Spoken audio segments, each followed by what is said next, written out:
Hello and welcome back to Dark Souls. This will be the 9th episode if I'm correct. Dark Souls. I'm your host Peter Holder, and we are at the bottom of Blight Town. And am I glad that we are at the bottom and not at the top? Because it's always a struggle and it's always just so annoying to go from the top to the bottom. Oh, and this is a scripted invasion. Not the best of timings, but I suppose it will do. There she goes. Not sure if she can get poisoned, so... But she uses the Great Cleaver that is also used by the Butcher we saw before in the depths. And she's not too hard. There we go, some humanity. And, oh, some additional humanity. Oh dear. And the Butcher Knife, right. Butcher Knife is quite a fun weapon if you like heavy weapons. Not much good for more dexterity based players such as myself at this moment. But I also said last time that I would not yet be going to do the boss for this area. And that is mostly because in this area there will be a merchant at some point, but there will only be a merchant in a specific situation. And to make that happen, I thought there was an item there, but apparently I wasted my life.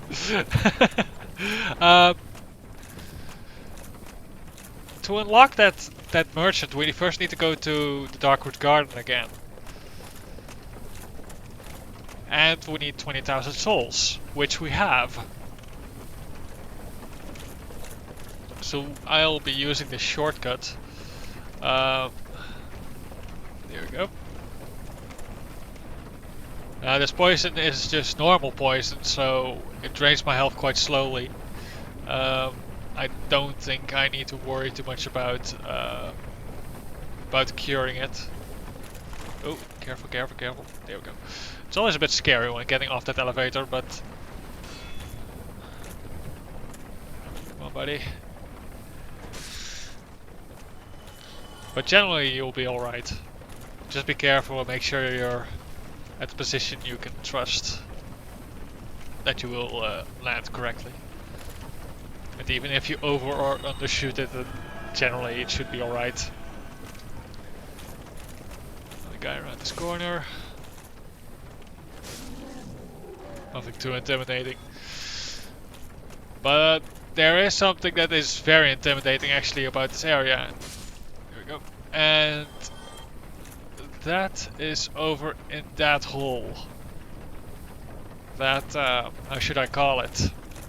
I actually don't even know what I should call it. It's like a concrete cave-like structure. But there are a whole bunch of our big friends, the blowgunners. And when I say a whole bunch, I don't mean just 5 or something, no. Well, actually, is it 5? It's at least a number that you would rather not have it be.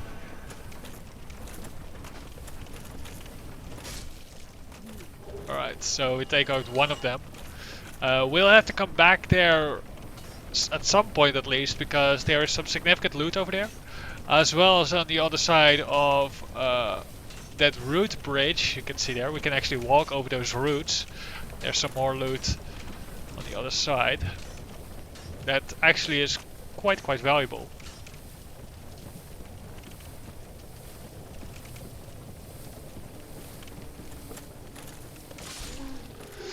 And you can probably see, I don't know if you can see, but at the right hand corner at the bottom of the screen, or at the top of the screen, you can also see the standard Steam FPS counter. And well, you can see that it is quite tanking. And it is not so much because my my system can't handle it. It's literally just the game that's not properly optimized for this area. It's a bit of a shame, but oh well. Now this area you might recognize, we came about here once before, very briefly. Oh dear. I keep forgetting they have a second strike. They very rarely use that second strike.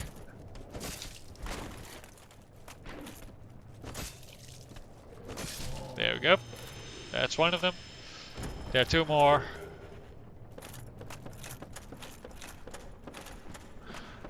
Now that key we picked up is actually a very interesting one because depending on how you want to play the game, that key can have a significant impact.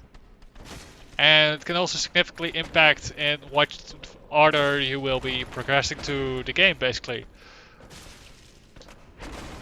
Because normally you would go to that area that the key unlocks relatively late in the game. But you can already go there, obviously, because you have the key and all. Now, it's a very unpleasant area, and I really do not like to go there. It's not as bad as Blighttown, but it's probably my second least favorite.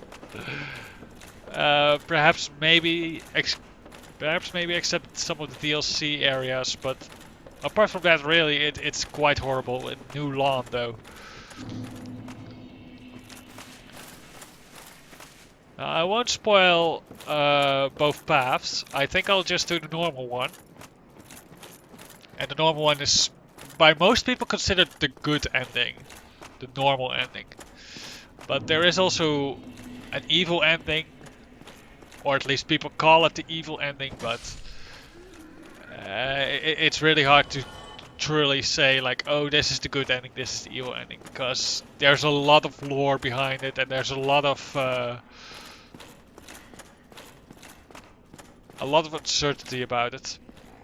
Many ways you can interpret it. So, but I'll be doing the good ending, the normal ending, which you will probably be doing as well the first time you play through. And maybe if I actually go on to New Game Plus, I can show you the evil ending as well. Because I, in the first place, wouldn't like to try this on a New Game character anyway. It surely can be done, but it means that we have to do a lot more early game grinding, and that the difficulty curve simply becomes very different because of it. Because we'll be going to a much more difficult area first, and we need to prepare for that. So yeah, it's a bit strange. This is also a bit strange. Because we had Nightlaw Track over here. We released him, and in every other playthrough, in fact online even it's this, mentioned that he should kill the Firekeeper. Maybe the Firekeeper dies only after we ring the second bell? No. But yeah, I'm used to him striking a bit earlier at least. We did have him as a support NPC during the Gaping Dragon fight, but that doesn't really... I don't think that matters. I haven't ever summoned him before, but... would it matter? I don't know. Either way, I hope that he does kill her, not because it is convenient for me, but because I want to show you guys what actually happens. Because it is actually quite interesting, despite being somewhat of a pain in the ass.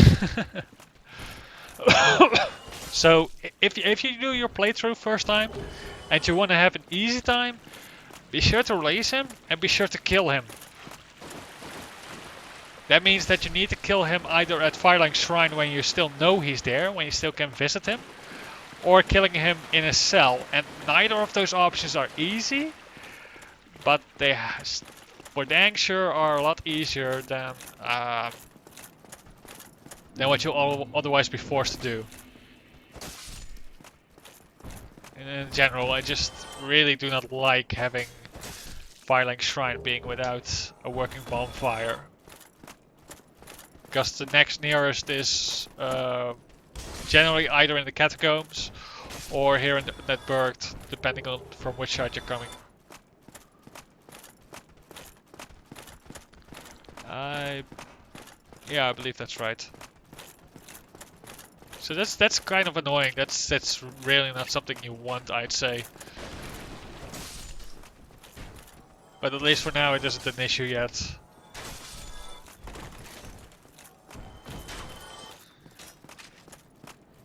So we'll be running back all the way to Andre of Astora. I remembered his name, the blacksmith. Andre. And he will sell us, well, not exactly the key, but the way to open a door in the forest, in the Darkroot Garden. And that will give us access to the new Covenant, as well as some very fun PvP interactions. It is a very, very nice Covenant if you like PvP. Because it is invasion based and you don't need to use any items to invade. It simply means that the moment someone enters that area, they are, as a human form obviously, they are at risk of being invaded. And all you need to do is wear a ring. And just the moment someone enters and it happens to have a network connection to it that works and all, there's a fairly great possibility that you will be summoned over there. And that you can do battle. Now, obviously it's not very likely that you'll win, especially if you're inexperienced, but do not forget the humanity. It means that you are summoned as a phantom, and being summoned as a phantom, or invading someone basically, means that you run no risk of losing anything, not even your human status, I believe. So really it is kind of cost free to do that. And there's quite a bit you can gain from it. Now the real shame is basically just that the PvP community, the online community of Dark Souls 1 is mostly gone. Dark Souls 2 is still very much alive, especially after the release of the Lord of the First Sun DLC pack. I'm not entirely sure what it was called anymore. It was something with First Sin. But that was basically an edition similar to the Prepare to Die edition for Dark Souls 1, where you would get DLCs and some additional content. Quite nice indeed. Because of that, there's still plenty of people around there. Still plenty of times you can go ahead, join PvP, no problem. And probably I think that will stay this way because on PC we still only have Dark Souls 2, and we need to wait for Dark Souls 3 because Bloodborne is not coming to PC. That's a bit of a shame, but yeah. I really would like to play Bloodborne, but I simply have no PS4 or Xbox or anything like that. And I probably would not be able to record it then either. So yeah, it's a shame. It's a shame.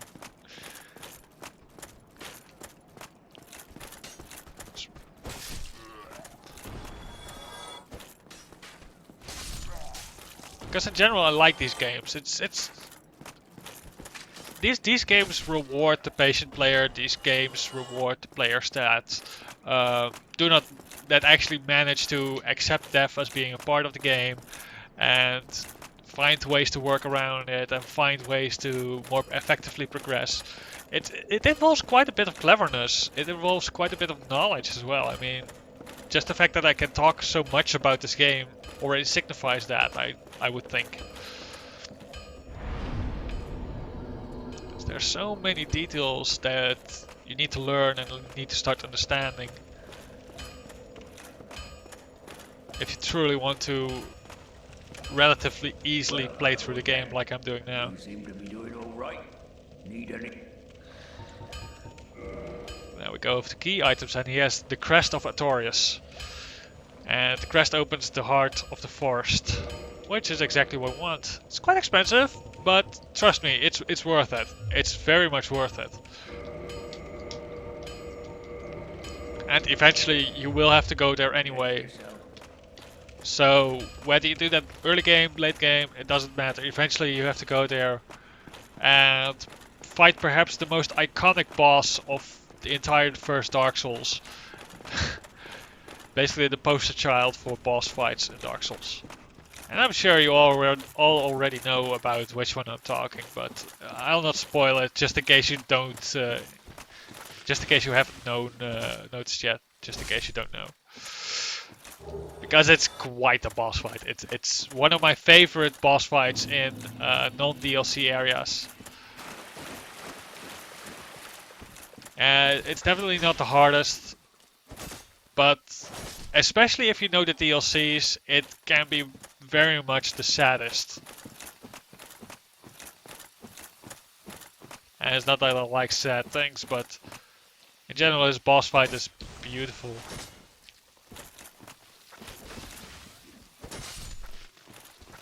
And also the way how the intro cinematic, which they use, changes depending on whether you finished a DLC area or not. Because the boss that you will fight then is actually a character you will encounter at a different place in the game, in the DLC areas. There's a summon sign here. He actually looks very simple. It's a bit surprising. Looks just like our old character.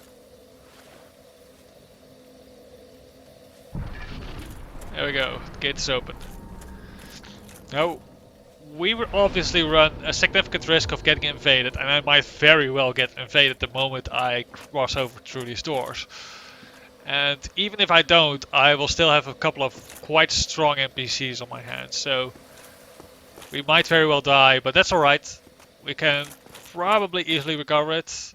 I generally move back to the bonfire quite quickly, so... And there we go, there's our first attacker. He's a knight. And quite a powerful one is that too. Use a greatsword, yeah. And he looks phantom-like, and that's because he is supposed to represent a phantom, basically. Without actually being one. It's just an NPC that won't respawn actually when you kill it, but it's still very interesting. This is the only place where you actually fight truly human enemies, apart from being a bit translucent like that, obviously. In fact, these guys all represent the basic classes that you could start with. So here's the sorcerer, for example, and I'm not sure if he will eventually approach me. I do hope so. It would be a bit annoying to just wait here until soul arrows run out. But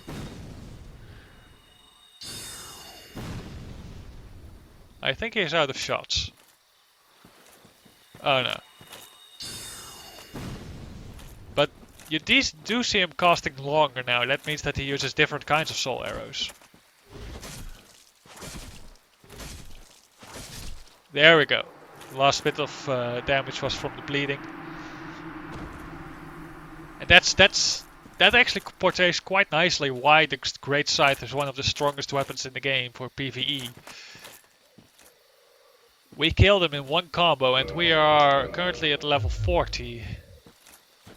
Now level 40 is not super early to be going here, but still quite nice. I'm very careful here because I know there's a thief. There. And he is quite hard to see. The first time he will probably scare you. I'm not sure why he just... Ah, was already wandering. But he likes to backstab. He is very nimble. And also does bleeding damage. There we go. Now we have to fight the cleric. And there he comes. And he can heal himself. Not the biggest of deals. In general he is not the biggest of deals, but he can be quite surprising because he can heal himself. So if he escapes at some point in the fight, you must be sure to stay close to him. Come on, buddy. Take a swing. I can't attack you as long as you have the shield up, you know.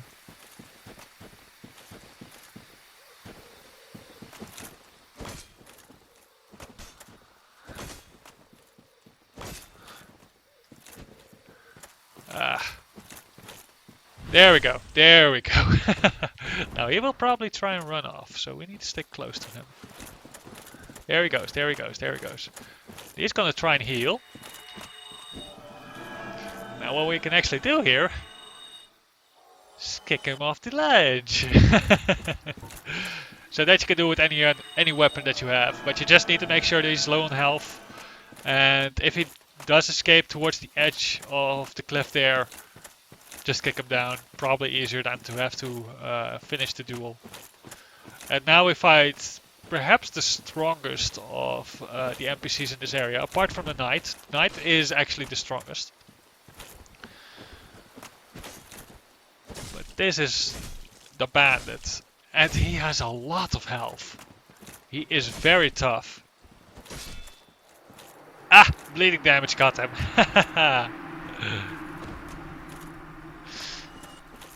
Just gave him that last final push. Now, in general, if you actually are on a server or something where you get invaded very quickly, you want to be sure to...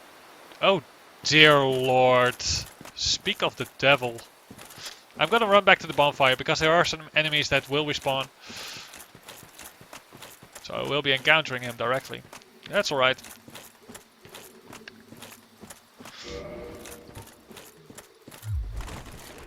And he actually joined, well, obviously he joined the Covenant. He uses the Murakumo, which is arguably the best curved greatsword in the game. Ouch. And it's quite probable that you will see some strange things happening because of server lags and such.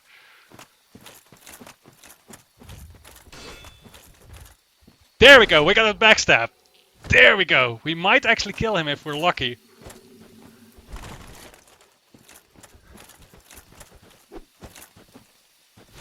There we go! Haha!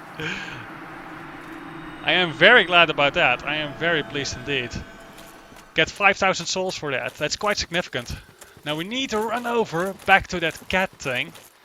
Because as I was explaining, if you get invaded a lot and it's really bugging you, that's the way to stop it. You need to start talking with her and you need to join a covenant. That's the only way you can stop it. That thou art new? Thou fared well to find me. But cometh thee not for the grave of Sir Artorius? My advice true. Forget this. The legend of Artorius art none but a fabrication. Traversing the dark? 'Tis but a fairy tale. Have thine own respect. Go not yonder knocking for nothing, I say. Sure. Well, indeed, thou art a strange one. Nevertheless, I feel some liking for thee. I'm Alvina of the Darkroot Wood. I command a clan of hunters who track down defilers of the forest graves. What dost thou say? Wilt thou not join us? Oh, yes, I believe we would suit thee well. And that's exactly what you want to do. I am very glad. And now thou art one of us. Let us establish a covenant. There we go. And here taketh this ring. The Cat Covenant ring. Just wear it and you can be summoned to the Darkroot Garden at any given point. I believe it really doesn't matter at whatever place you are. You will just be summoned to this place and you will be able to fight whatever invader happens to be present. If thou wearest that ring, it allows for thine summoning. If mine senses reveal intruders, I will summon thee. Fend them off, sir. I beseech only this. I shall summon others who will, by their honor, work tirelessly with thee. Thou shalt receive great reward, and whatsoever ye shall pillage will be thine own. A true agreement, not so? But thou must heed the golden rule. The clan is thine own follow. To thine kinsmen forever stay true. Darest not in any attempt to double-cross. Have no doubt, such wretchedness never will we tolerate. Now that might sound very intimidating, but even if you do that, it mostly just means you can't rejoin the Covenant. And here we are. This guy will be our merchant, and he as well wields the Murakumo. That is actually his signature weapon. I've heard all about you. I'm Shiva of the East, captain of the brigade. Let's teach you the clan basics now, as there's no time to chat in the midst of fighting. Except there is little in the form of rules, you hear? Fight and hunt as you like. Whoever's fastest gets the prey. That's the way we do it. Only, don't forget what Arvina said. Traitors aren't given a second chance, for any reason. That's about it then. Don't worry. It's a good old time, isn't it? Great to have you with us. Good hunting to you. So this is rather nice, because now Shiva will appear in Blighttown when we come back there as a merchant, and he will sell us the Eastern style weapons. That is indeed something you would like generally. Because you can't get the Uchikatana from him, you can't get the Murakuma from him, I believe. Or you have to kill him for that. I'm not sure which it was, but I know you get it from killing him. Along with some other nice items he does sell. So even if you don't need him at some point anymore, be sure to at least unlock him for a moment, buy what you need, and then just move on or kill him or do whatever. Here's a little sneaky ninja guy. I believe he also wields the Uchikatana, along with a small shield. He does not speak, but if you talk back at Shiva again. Ah, did you notice that one? Sharp eyes? He is one of the clan from the east, like myself. Always slinking in the shadows. But he is a tough one. You'll see what I mean. Indeed. Because if you fight Shiva, that guy will join in automatically. So no matter what you do, you will always be fighting both of them at the same time. And them being human enemies is actually something that makes it quite tough to properly beat them. Now there's some other loot in this area that you might want to get. Here's another knight. You might want to kill him eventually, but for as long as we are part of the Covenant, he is our ally. That is to say, he will not attack us, because he will neither really help us. And I know there's somewhere in this area a hunter who has quite a nice bow that many people who like to use the bow in Dark Souls will want to get. Will want to actually defeat for his bow.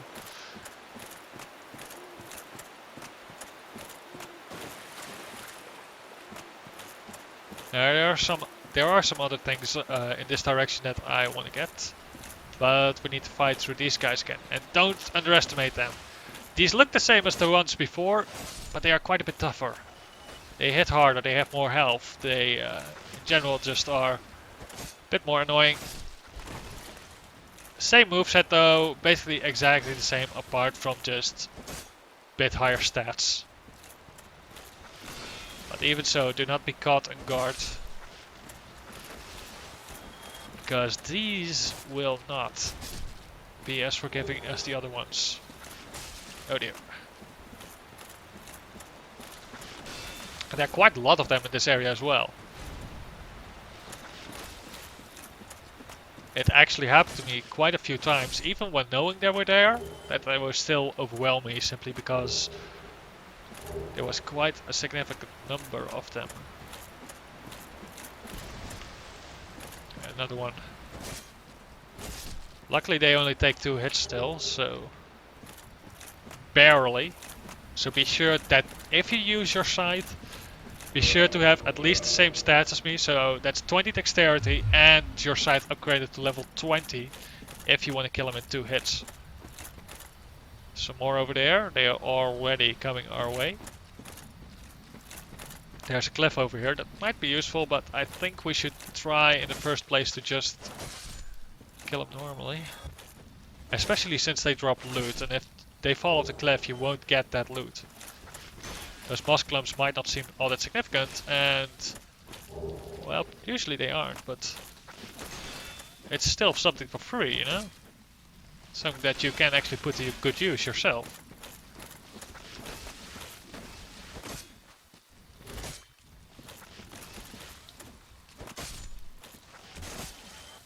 There we go.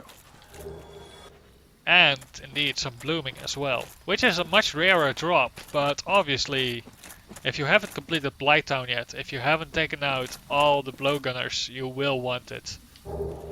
And here we get Shiva's set, which is actually a very stylish one, very nice looking, and quite proper as well. Maybe even better than what we now have. Yes, it is at least stronger, but it's also slightly heavier, and I don't know if we can... Yes, we actually can wear it. We'll switch out to it, making us look a bit more spliffy.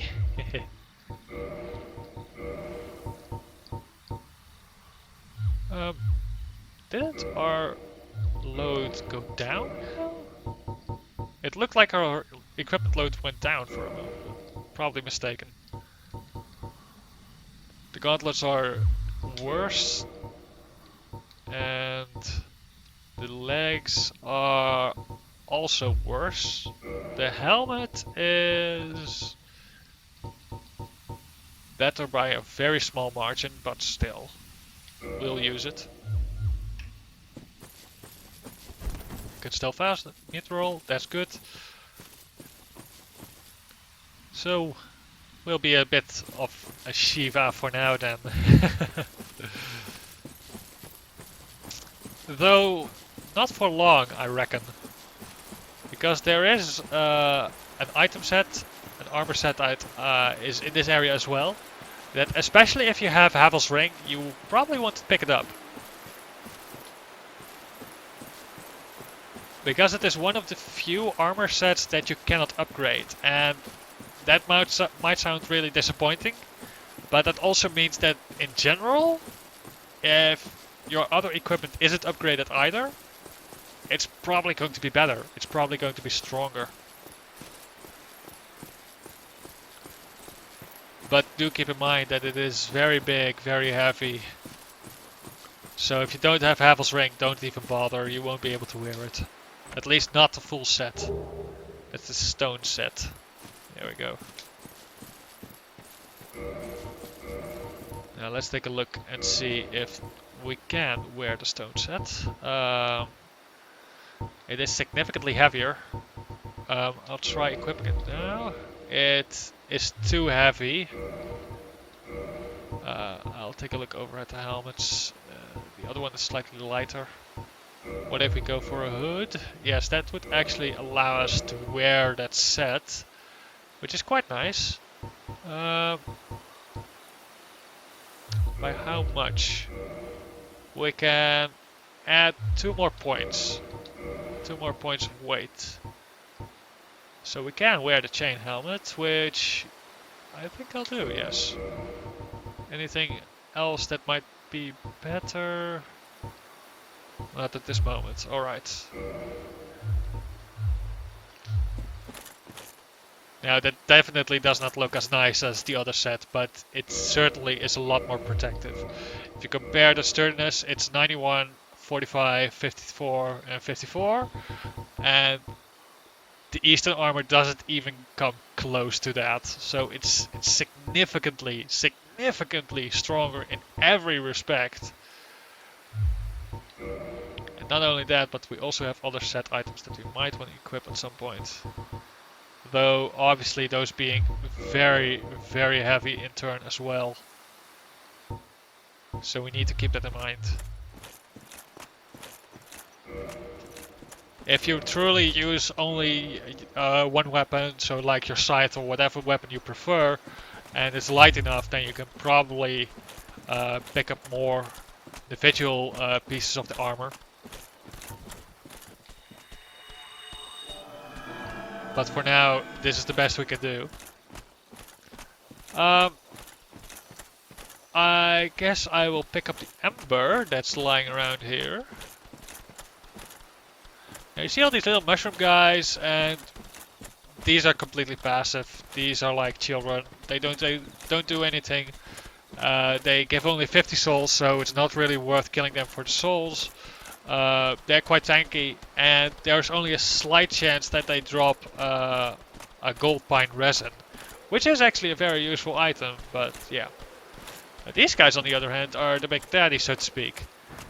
They are very sluggish indeed.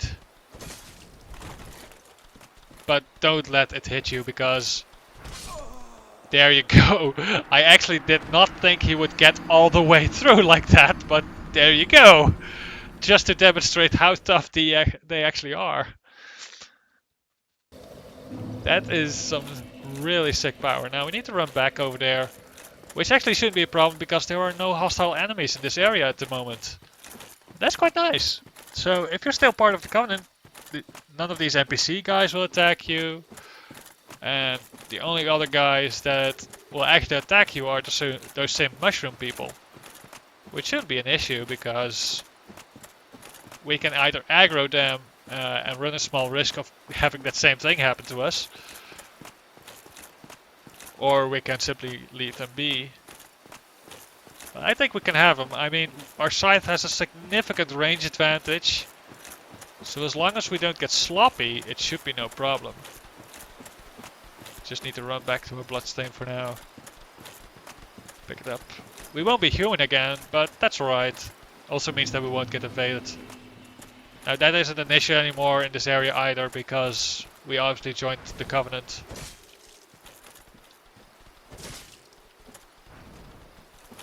I need to be careful with them as well, because they have a follow-up strike, so... There you go. Saw him hesitating for a short moment there. That signifies that he will do his second attack. So always be careful by that. Don't be caught by surprise like that. Oh dear.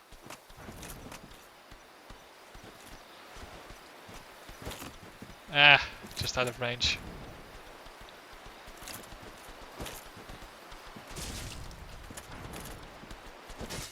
I probably could be a bit more aggressive, but I like to do this nice and calm, especially since they can one-hit me, even with my shield.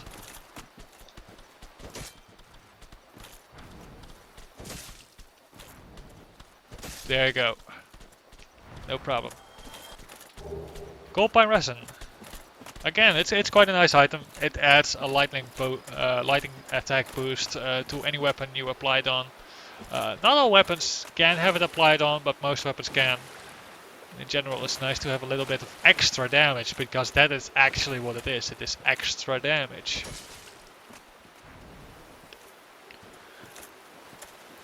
If it was like that it would convert your damage into lightning damage, that would be significantly less advantageous. Unless it actually does all of your damage. That would actually be quite OP if you would have all your damage from your melee weapon translated into lightning damage. Because lightning defense is something that you don't come by easily.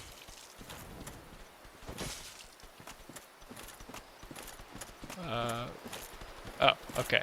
Just making sure the ground isn't going to suddenly end there. There we go. I'm not sure if these guys respawn. I believe so, but doesn't matter. We only want to get what's inside the chest here. That's an enchanted ember. I don't think we'll be using any enchanted equipment, but it's nice to have it regardless. And over there you can see the gate that leads towards the graveyard of Artorias. Because Artorias himself is, in the normal story, in the non-DLC areas, he's dead. He has been dead for quite a while. But there is still someone guarding his grave. Someone who loves him very much. But why wouldn't he? It's the nature of what he is. And it is that also why is that little bit harder to kill him. Not because he is all that tough, but simply because of what he is.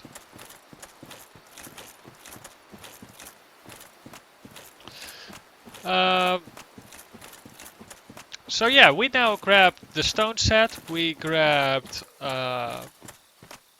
We got the Covenant. So we still have a bit of time left. I think I'll run down back into Blighttown.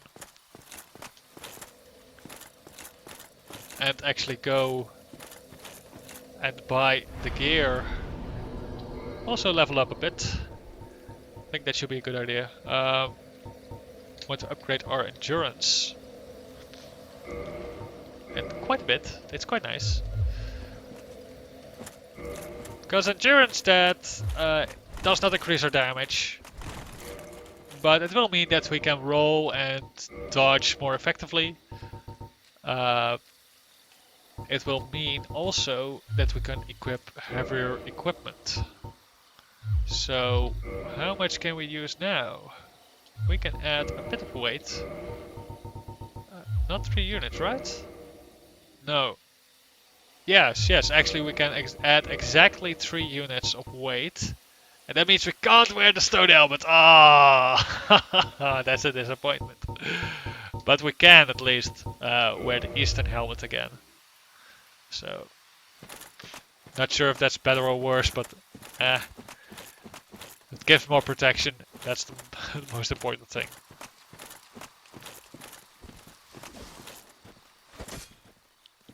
Don't be a douche, buddy. Don't be a douche. There we go.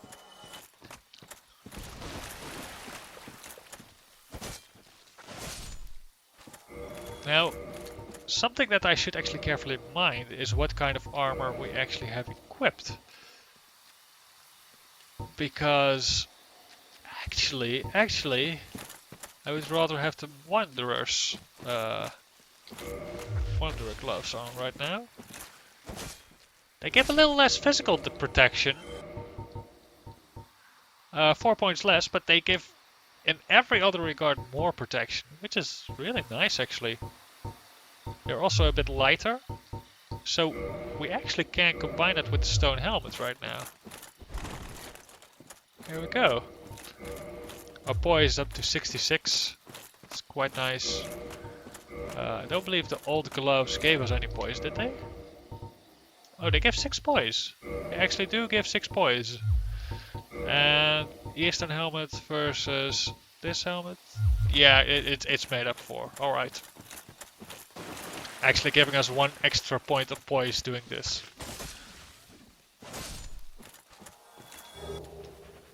And poise can be both a blessing and a curse, but in general you want to have it on the high side. Especially in PvP. In PvP you want to have poise that is as high as possible if you're going for a heavy build. Of course, never try to suddenly go down to what they call fat rolling. Because generally that's not worth it.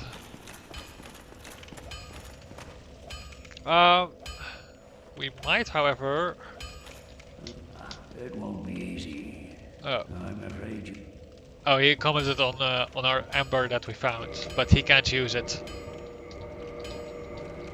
So that's a bit of a shame. But I think if we buy 2 Titanite shards and we go to reinforce armor, we can then upgrade our leggings. Yeah, I suppose by 2 points. I suppose that is the most advantageous. Or do we actually get a significant boost from the Wanderers as well? We get 1 extra fire protection.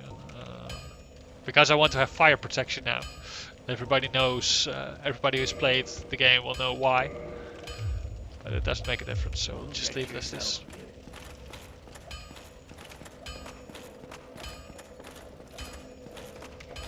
So we now also have our legs upgraded.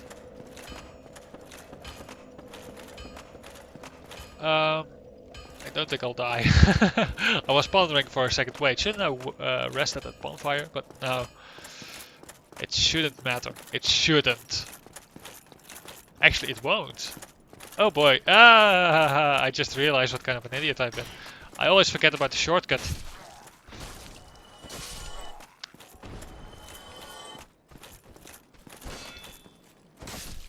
Because I mentioned that before, but there's a shortcut over here. And that reminds me of something else we should also do. And that is pay a visit to the dungeons where we came from.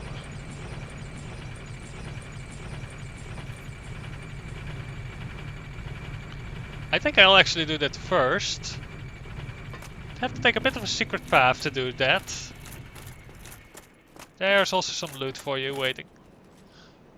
Alright, now carefully rolling over there. Land on this pillar, carefully walk forward. What is that? What's going on? Why can't I? Oh, there we go. And you climb up these stairs. Go around, ignore that item. You can't get back if you pick it up.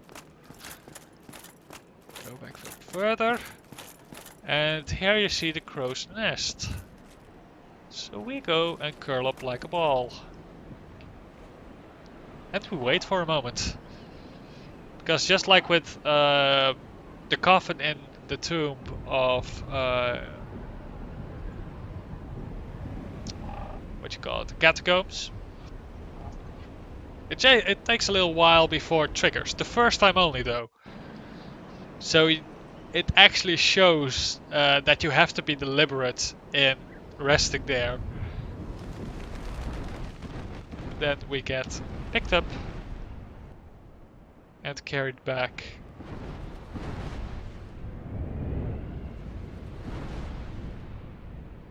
Giving a nice close-up of us. And here we are, back at the asylum. Now there are multiple reasons why you would go back to the asylum. In fact, in some cases you want to make multiple trips, I think. Not sure if I recall how Snuggly works. But yeah, Snuggly is one of the main reasons why you might want to come back here. And I'll show you Snuggly, or well, I'll let you hear him, because I can't actually show him. And that's over at this smaller nest over here. You, give me warm, give me soft. And the developers themselves actually called him Snuggly. So what you can do is you can drop an item here and leave it. So we're gonna leave a dung pie.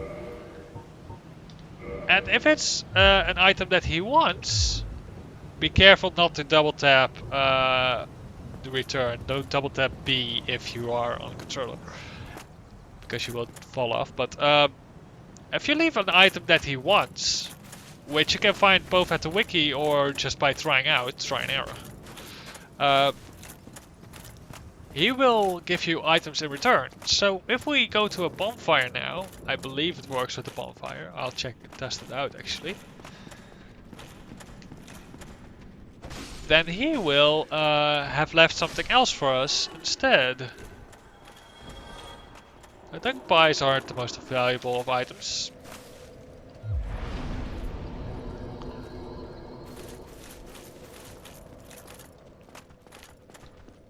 So we could easily leave a few, right? If he drops something nice in return for us, we could keep giving him dung pies. But that's the only limitation of Snuggly. Every item can only be used once. So if you already gave him a dung pie, don't bother giving him a second, he won't like that.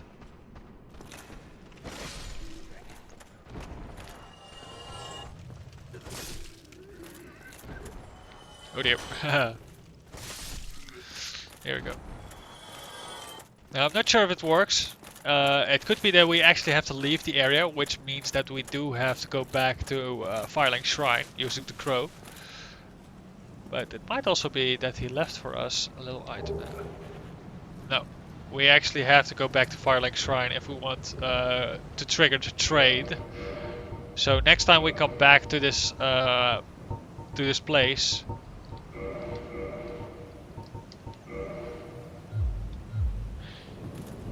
he will drop something for us in return.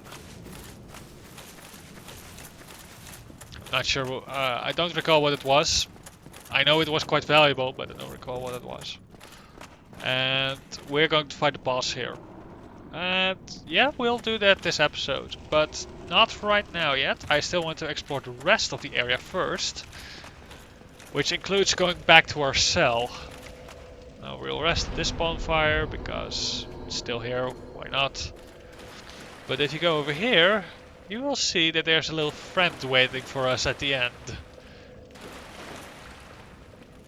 A Black Knight. There are in fact 2 or 3, I believe 2 Black Knights here. Now obviously these are quite powerful, so you need to be careful. But if you have a weapon like the scythe, they will definitely be a lot easier than the one you perhaps fought previously over at the Undead Burgt. Because you can exploit the range and you can parry them. You can horribly massacre them if you are experienced enough, if you actually manage to do that.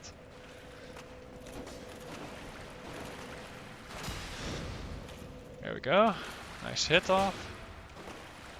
Another one. Come on! Through his shield. There we go. Hey! And we got the Black Knight shield. That I am very happy about indeed. And we got a red Titanite chunk, which is also very nice. We'll rest for a moment at the bonfire. And now I'm afraid, however, that we'll have to switch out the shield again. Because the Black Knight shield is quite good. It gives... it actually gives the same amount of stability.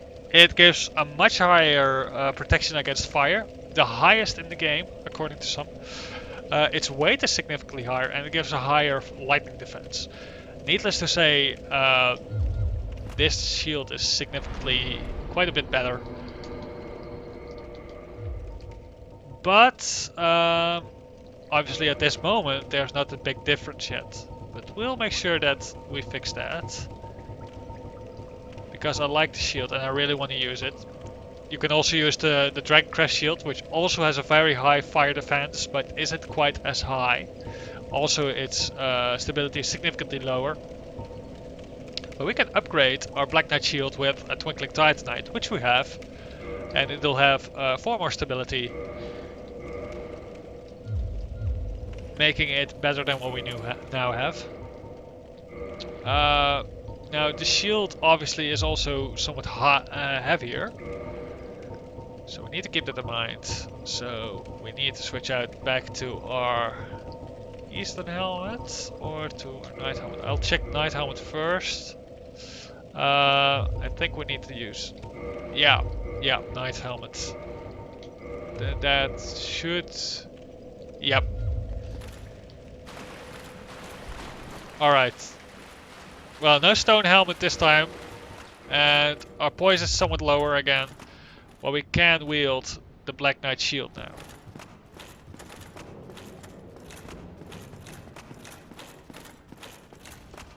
We'll go up the stairs. And there's another guy waiting for us. We might remember him. The first guy you meet in the entire game. And very sorry to say, he's gone hollow. So he's now our enemy. Now you can see actually how little damage he does against us, despite, I believe, wielding a Astor straight sword.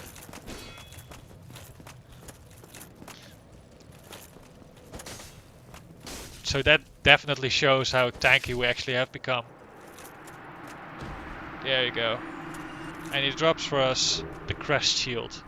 And the Crest Shield is also quite valuable, because the Crest Shield, whereas the Dragon Crest Shield is against fire damage, normal Crest Shield is against magic damage, and that can be used quite soon actually. Now we'll walk over this Oops, I forgot about that.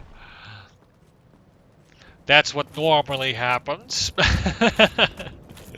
If you don't know the balls there. We'll walk down this path for a moment. Because there's another thingy waiting for us.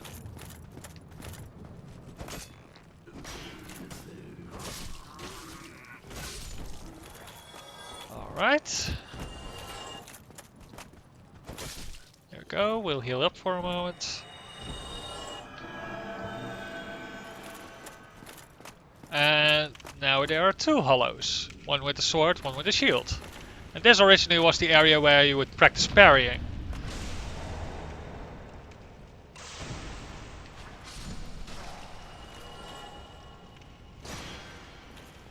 Come on, buddy. If you don't, I will, eh? Fair enough. He did get me. Clever guy. Locked? Oh, that's right. I haven't picked up the key yet. That was the one we actually ignored. Haha. Silly me. But that's alright. The ring that's beyond there is quite nice, but only useful in specific circumstances, so it's not the biggest of deal if we don't have it. The ring itself is actually the ugliest in the game, but that don't matter, because you can't see the rings anyway. So we'll open this gate and rest at the bonfire. Be sure to repair everything. And we actually first will do the other Black Knight. I first want to do the other Black Knight, and that's down here, back at our cell.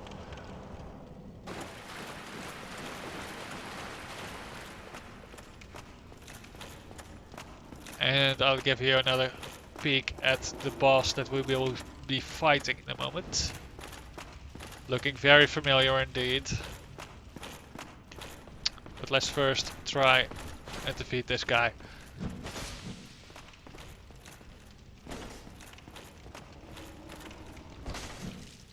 I want to parry him actually, just to show it off. Oh gosh darn. I would have sworn I was blocking there, but oh well. Come on, do an attack. Make Estes, roll away. We can backstab him at least. For quite significant damage. But I want to parry him as well, just to demonstrate. There you go! That you can! There we go. Just to demonstrate that you actually can do that. And we got another red chunk for him. That's alright. You won't get his armor ever, but you can get his shield and you can get his sword. So if you don't get the Black Knight sword the first time around, don't worry, there are two more over here that you can actually get it from. And there's the boss that we will be fighting. Looks quite familiar, doesn't it? He's very much like the first boss we fight, like the tutorial boss, so to speak. But yeah. This guy is quite a bit more powerful. Don't underestimate him. I've had to grind him quite a few times before finally beating him. And you might want to use the Black Knight sword again, as I explained, because it does bonus damage. But we can't wield it because we don't have required amount of strength. Isn't an issue though. Our scythe will do just fine. But if you do use a more strength-based build, you definitely want to use a Black Knight weapon against this guy. And that can be either the halberd, the greatsword, or the normal sword. Was this actually the Black Knight greatsword? This is Black Knight. No, the Black Knight sword. This is. It is a greatsword, but the Black Knights also have their own greatsword, which is an ultra greatsword, even heavier, even bigger, even clunkier, but again it also does the bonus damage. There is no way of avoiding what will happen regardless. I guess we'll just have to go and hope that it works out. There's no way telling that it will. But there we go.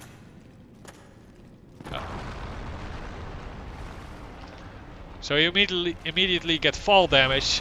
That is not nice indeed.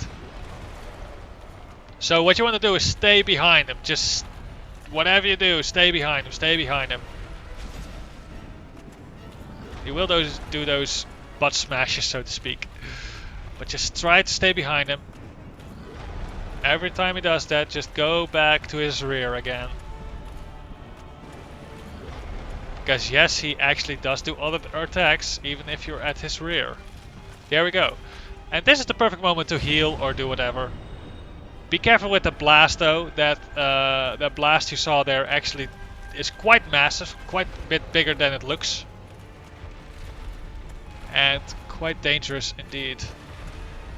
But whilst he's charging that up, you can easily hit him. You can actually even hit his tail, no matter how tiny it might look.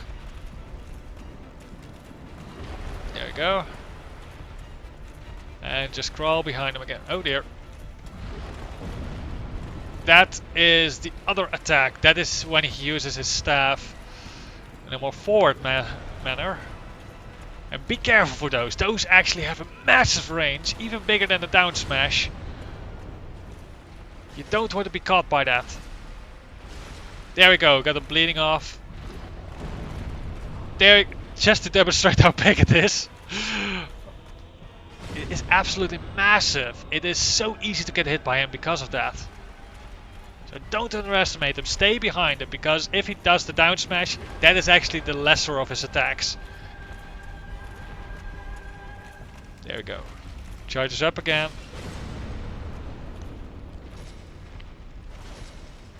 Especially if he does multiple ones in a row. That gives us the perfect opening. And you can just see how well our scythe is suited for this fight because of the constant bleeding damage.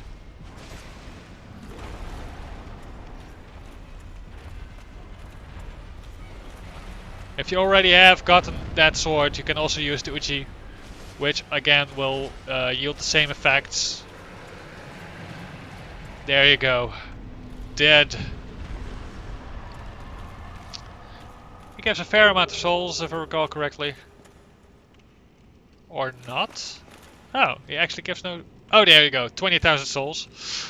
And the Titanite slab. That will be all for this episode. But just to explain before we reach the bonfire, the Titanite slab is the highest tier of Titanite you can get. And there is a finite amount of slabs you can get per playthrough. So if you get a Titanite slab, you better make sure that you will be using it on your favorite weapons. Because you won't get a second chance to use it. You can't grind it anywhere, you can't get it back. The only way you can get more is by doing another new game. So, I will head back to Firelink Shrine. I will do that still. These guys are still dead. Massive hole in the ground. That's why I was circling around it like that. Oh dear. Now you can also see that these guys actually seem to do no damage anymore. I believe they still do damage, but it is such a tiny sliver that you can't see it anymore. Probably only like 1 health or something per hit. Oh, there you go. We lost 4 health from all the hits they did. Just to demonstrate again how powerful this shield is against fire damage. Which is why I am very glad to have it right now. Second time around it triggers much quicker. Quite nice. Flying back to Laudron.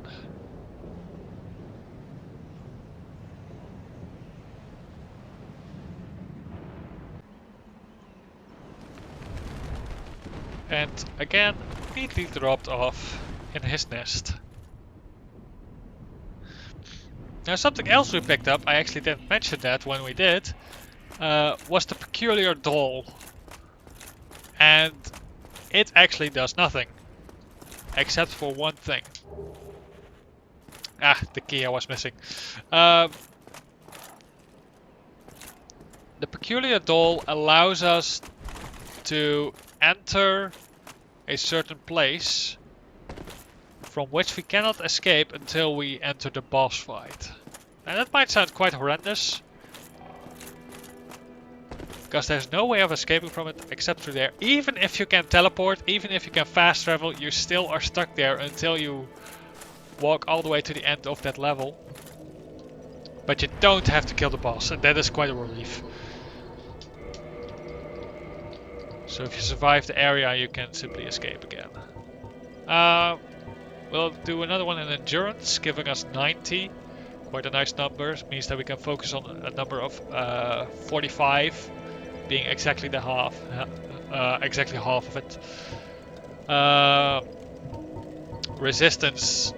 I actually never skill in resistance because it gives poison resistance, and though that is quite nice in general, I don't feel it's something I want to scale in, especially not since it is not very common. Vitality, you probably want to invest some in it. I will not be doing that probably, because it gives you more health, and that's really all it does, and that can be quite powerful, but I want to focus mostly on damage. I want to get as powerful as quickly as possible. So I will instead be investing more into dexterity. There we go. And I'll just check for a moment. Yes, we can equip one more point of equipment right now. So we can again equip the Eastern Helmet instead. And I guess that'll be all for this day, for this time. So that has been it for this episode. I'll continue this story, of course, further again in the next episode, where we will probably be fighting against the boss in Brighttown, as well as buying our new sidearm, the Uchi Katana. Anyway, this has been 8th or 9th? I keep forgetting. Anyway, this has been Dark Souls, and I've been Spirit Battle Solo, and I'll wish you all a very great day.